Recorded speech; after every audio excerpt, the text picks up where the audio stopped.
اور قرآن کی بات سنیں کہ حضرت مریم رضی اللہ عنہا عیسیٰ علیہ السلام کی والدہ گھر میں تنے تنہا تھی، جوان بھی تھی، صنف نازک بھی تھی، اکیلی بھی تھی۔ اللہ پاک نے ان کے گھر میں پورے کا پورا ایک انسان بھیج دیا۔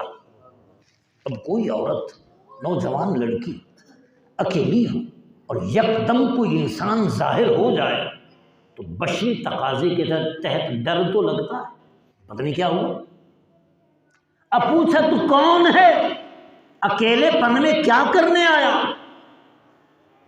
تو اس نے جو جواب دیا، رب نے اس جواب دینے والے کا جواب قرآن میں بیان کیا۔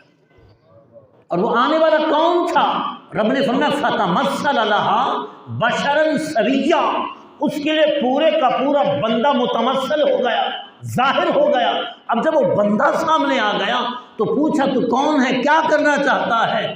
وہ بندہ کہنے لگا لِأَهَبَ لَكِ غُلَامًا زَكِيًّا، میں تجھے سترا بیٹا دینے آیا ہوں۔ شادی نہیں ہوئی، شوہر نہیں ہے، کوئی قریب نہیں گیا، اور بندہ آیا کہتا ہے میں تمہیں سترا بیٹا دینے لگا ہوں۔ کون تھا؟ وہ جبریل امین تھے۔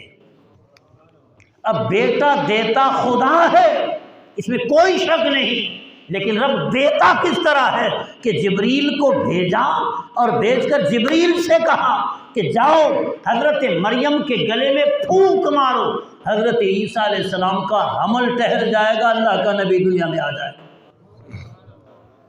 تو دیتا تو رب ہے، پر دیتا اس طریقے سے ہے۔